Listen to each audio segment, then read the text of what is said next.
Hello दोस्तों, America ने Venezuela पर आक्रमण कर दिया है और वहां के राष्ट्रपति नादुरो अभी पता नहीं उनका कहाँ है क्या नहीं है। अमेरिका ऐसा दावा कर रहा है कि उनकी नादुरो की पत्नी और नादुरो हमारे पास है, अमेरिका ने पकड़ लिया है। इस तरह की न्यूज सामने आ रही है।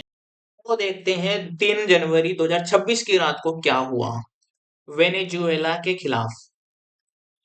संयुक्त राज्य अमेरिका द्वारा एक बड़े पैमाने पर सैन्य अभियान चलाया गया जिसे अमेरिकी रक्षा विभाग ने ऑपरेशन एब्सोल्यूट रिजोल्व के नाम से चलाया। इस अभियान में वेनेजुएला की राजधानी काराकास सहित देश के उत्तरी भागों पर व्यापक हमले किए गए और वेनेजुएला के राष्ट्रपति निकोलस मादुरो को संयुक्त राज्य अमेरिका में कब्जे में लेने का दावा किया गया।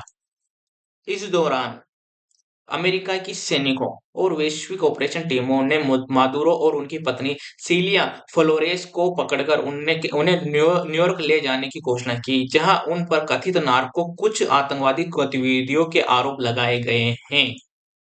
संयुक्त राज्य अमेरिका का कहना है कि यह कार्रवाई नशीले पदार्थों और अंतर्राष्ट्रीय अपराध के खिलाफ युद्ध के तहत की गई, लेकिन विरोधियों का मानना है कि यह राजनीतिक तख्तापलट और ग्रीन बेक्ड भू राजनीति का हिस्सा है। हमले में क्या-क्या हुआ है? अमेरिकी सेना ने लगभग 150 से अधिक एयरक्राफ्ट का उपयोग करते हुए वेनेजुएला के उत्तरी और राजधानी क्षेत्र में लक्ष्य निर्धारित बमबारी की। विस्फोटों ने काराकास को झकझोर दिया, कुछ इलाकों में बिजली गुल हो गई और नागरिक क्षेत्रों में भारी तबाही हुई। मादुरो और उनकी पत्नी को उठाकर रात के अंधेरे में अमेरिकी बेस पर ले जाया गया। नागरिकों और सुरक्षा बलों के नुकसान। अभी तक की रिपोर्ट के अनुसार हमलों में कम से कम 40 नागरिकों और अन्य सैन्य कर्मियों की मृत्यु, जबकि दर्जनों लोग घायल। यह संख्या समय समय पर बदल सकती है क्योंकि राहत कार्य और अस्पताल डेटा अपडेट हो रहे हैं। अमेरिका के दावे और तर्क क्या हैं? आतंकवाद और नशीले पदार्थ। अमेरिकी प्रशासन का कहना है कि वेनेजुएला के कुछ हिस्सों से नशीले पदार्थ नेटवर्क सक्रिय है और वे इसे रोकने के लिए दृढ़ कदम उठा रहे हैं। हालांकि इस दावे का वैध आधार विवादित है और कई विशेषज्ञ इसे प्रचार मानते हैं। नार्को आतंकवाद के आरोप क्या? अमेरिकी नेताओं ने मादुरो के शासन को नार्को आतंकवादी संगठन कहकर संबोधित किया और इसी आधार पर कार्रवाई का जायजा ठहराने सॉरी कार्रवाई को जायज ठहराने की कोशिश की, लेकिन इस दावे को व्यापक अंतर्राष्ट्रीय समर्थन नहीं मिल रहा है। अंतर्राष्ट्रीय प्रतिक्रिया और निंदा से लेकर संयम तक। लैटिन अमेरिका की प्रतिक्रिया। ब्राजील के राष्ट्रपति लुइज इनासियो लूला दा सिल्वा ने कहा कि अमेरिका ने एक अस्वीकार्य सीमा पार की है और इसे वेनेजुएला की संप्रभुता के खिलाफ गंभीर उल्लंघन बताया है। कोलंबिया, चिली और क्यूबा सहित कई लैटिन अमेरिकी देशों ने हमलों की कड़ी निंदा की और संयम व बातचीत का आह्वान किया। रूस, चीन और यूरोप की प्रतिक्रिया क्या है इसके ऊपर? ब्राजील के राष्ट्रपति लुइज इनासियो लूला दा सिल्वा ने कहा कि अमेरिका ने यह एक अस्वीकार्य सीमा पार की है और इसे वेनेजुएला की संप्रभुता के उल्लंघन में माना जाएगा। और रूस ने अमेरिका की कार्रवाई को सशस्त्र आक्रमण करार दिया और तुरंत स्पष्ट करने की मांग की कि मादुरो को कैसे पकड़ा गया है।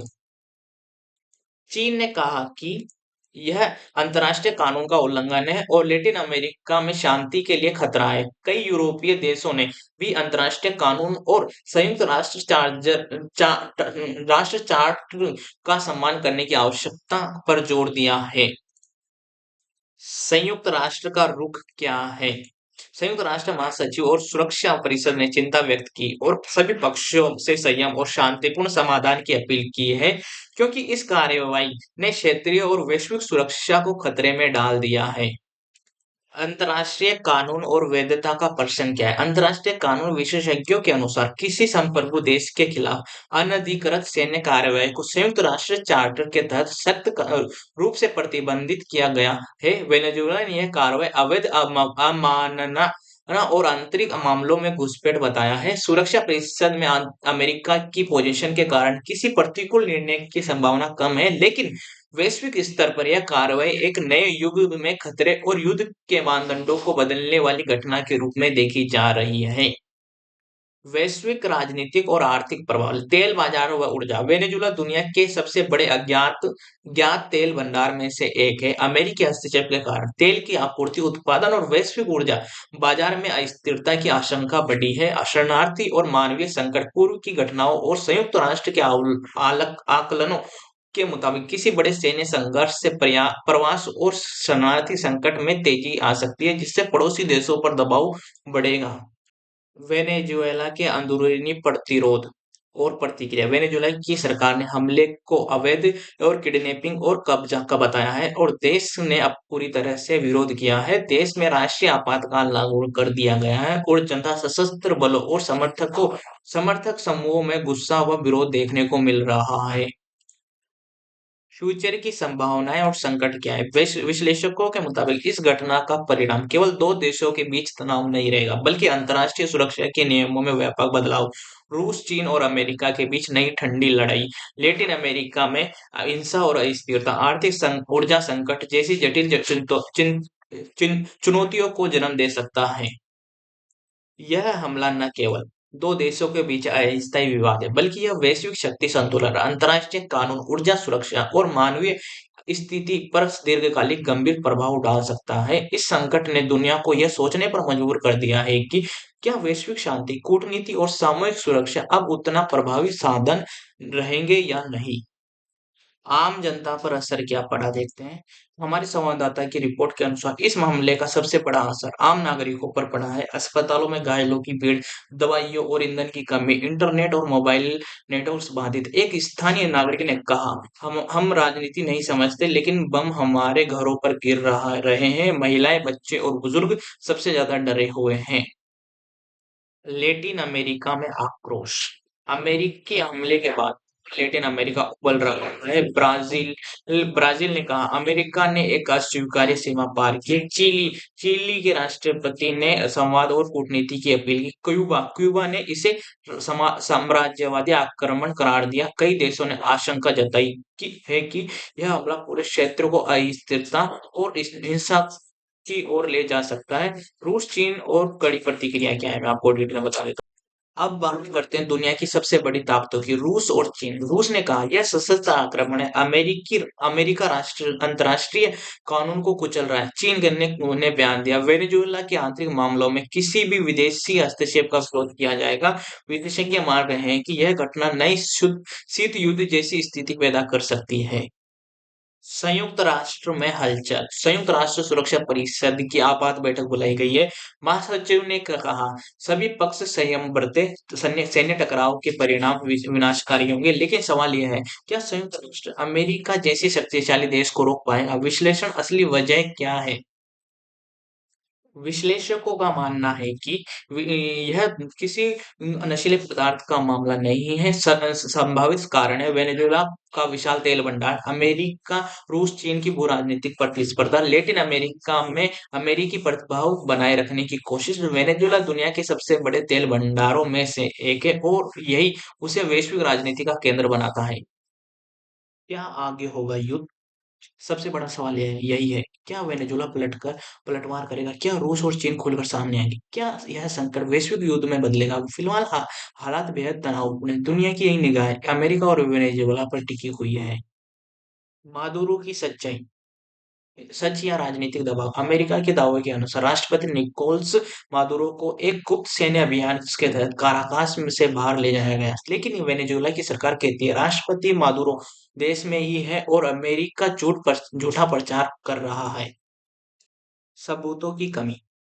अमेरिका ने अब तक कोई वीडियो या तस्वीर जारी नहीं की है, न ही किसी अंतर्राष्ट्रीय संस्था को जानकारी दी है कि रेड क्रॉस या संयुक्त राष्ट्र को भी सूचित नहीं किया गया।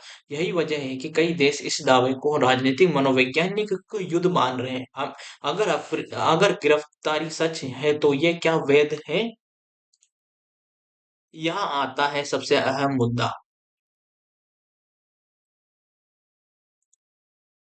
अंतर्राष्ट्रीय कानून। संयुक्त राष्ट्र चार्टर क्या कहता है? किसी भी संप्रभु देश पर हमला वैध है कि बिना सुरक्षा परिषद की अनुमति सैन्य कार्रवाई नहीं हो सकती है। स- अवैध है, ठीक है, किसी राष्ट्रवाद को जबरन पकड़ना, सॉरी, किसी राष्ट्र अध्यक्ष को जबरन पकड़ा अंतर्राष्ट्रीय अपराध माना जाता है। कानून विशेषज्ञों के मुताबिक यह सीधा अंतर्राष्ट्रीय कानून का उल्लंघन है। अमेरिका का तर्क और आत्मरक्षा और अपराध क्या है, मैं आपको बता दूं।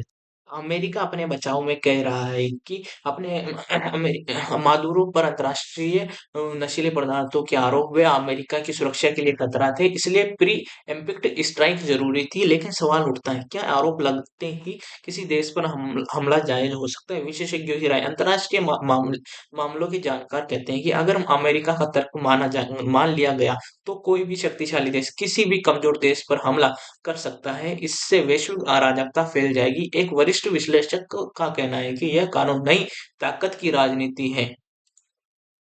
संयुक्त राष्ट्र की भूमिका, मजबूर या मौन। संयुक्त राष्ट्र सुरक्षा परिषद में आपात बैठक हुई। रूस और चीन की कड़ी आपत्ति दर्ज की। अमेरिका ने अपने वीटो अधिकार का संकेत दिया। नतीजा, कोई ठोस फैसला नहीं। यानी संयुक्त राष्ट्र एक बार फिर महाशक्तियों के सामने बेबस नजर आया। वैश्विक भोजन साफ क्या है, सॉरी, वैश्विक विभाजन साफ। दुनिया दो खेमों में बढ़ती दिख रही है। अमेरिका समर्थक, कुछ यूरोपीय देश सीमित पर समर्थन लेकिन खुला समर्थन। विरोधी खेमे में रूस, चीन, लेकिन लैटिन अमेरिका के ज्यादातर देश, अफ्रीका और एशिया के कई राष्ट्र। यह विभाजन भविष्य की वैश्विक राजनीति का संकेत दे रहा है। तेल और अर्थव्यवस्था छुपा हुआ कारण। विशेषज्ञ मानते हैं कि इस पूरे संघर्ष के पीछे तेल एक बड़ा कारण है। वेनेजुएला के पास दुनिया का सबसे बड़ा तेल भंडार। अमेरिका वर्षों वर्षों से वहां प्रभाव चाहता है। प्रतिबंधों से बात नहीं बनी, अब सैन्य दबाव। तेल बाजार में कीमतों में उछाल, वैश्विक महंगाई का खतरा। भारत पर क्या असर पड़ेगा, इससे मैं आपको बता देता हूँ। अब सवाल भारत का है। भारत तेल आयात पर निर्भर है। वेनेजुएला से कच्चा तेल लेता रहा है। युद्ध से सप्लाई बाधित हो सकती है। इसके अलावा भारत संतुलित कूटनीति अपनाता है, किसी भी सैन्य कार्रवाई का समर्थन नहीं करता है। भारत ने कहा संयम और बातचीत के समाधान है। मानवीय संकट और आशंका गए। संयुक्त राष्ट्र एजेंसियों ने चेतावनी दी है कि लाखों लोग विस्थापित हो सकते हैं। शरणार्थी संकट बढ़ सकता है। दवाइयां और भोजन की कमी। पहले ही संकटग्रस्त वेनेजुएला अब और मुश्किल में है। संयुक्त राष्ट्र एजेंसियों ने यह चेतावनी दी है कि लाखों लोग विस्थापित हो सकते हैं। शरणार्थी संकट बढ़ सकता है। दवाइयां और भोजन की कमी पहले और संकटग्रस्त वेनेजुएला है। यह सब कुछ सही चीज है। क्या वेनेजुएला पलटवार करेगा? वेनेजुएला की सेना हाई अलर्ट पर है। मिसाइल सिस्टम सक्रिय। सहयोगी देशों से संपर्क। जनता को तैयार रहने का संदेश। हालांकि सीधा युद्ध वेनेजुएला के लिए कठिन होगा, लेकिन असममित युद्ध की आशंका है। रूस और चीन की अगली चाल क्या हो सकती है? जिसमें रूस सैन्य समर्थन का संकेत, हथियारों और खुफिया मदद संभव। चीन आर्थिक और कूटनीतिक समर्थन। संयुक्त राष्ट्र में दबाव। अगर ये देश सक्रिय हुए तो संघर्ष वैश्विक रूप ले सकता है। यह एक हमला नहीं, यह सवाल है, क्या दुनिया अब नियमों से चलेगी या ताकत से? अगर आज वेनेजुएला तो कल कोई और। व्हाइट हाउस का रुख। शक्ति प्रदर्शन। हमले के बाद व्हाइट हाउस से जो संदेश आया है वह साफ था। अमेरिका कमजोर नहीं है। हम अपने दुश्मनों को कहीं भी उनको कहीं पर से भी नुकसान पहुंचा सकते हैं। अमेरिकी राष्ट्रपति ने राष्ट्र को संबोधित करते हुए कहा, यह कार्रवाई राष्ट्रीय सुरक्षा के लिए जरूरी थी। अमेरिका किसी भी खतरे को बर्दाश्त नहीं करेगा। जो देश अपराधियों को पनाह देगा उससे जवाब मिलेगा। यह भाषण अमेरिका के अंदर राष्ट्रवाद और शक्ति प्रदर्शन का संकेत माना जा रहा है। अमेरिकी कांग्रेस में टकराव, लेकिन अमेरिका के अंदर एक मत नहीं है। डेमोक्रेट्स का विरोध है। कई सांसदों ने पूछा कांग्रेस की अनुमति क्यों नहीं ली गई? इससे असंवैधानिक करार दिया गया। यह युद्ध की शक्तियों के दुरुपयोग का आरोप है। एक सांसद ने कहा, यह राष्ट्रपति का युद्ध है, देश का नहीं है। तो आपको ये न्यूज़ कैसी लगी कमेंट में जरूर बताना। बहुत मेहनत लगी है। मिलते हैं नेक्स्ट न्यूज़ वीडियो में। Tata bye bye. अगर अच्छी लगी तो like share subscribe and comment. मिलते हैं नेक्स्ट न्यूज़ वीडियो में।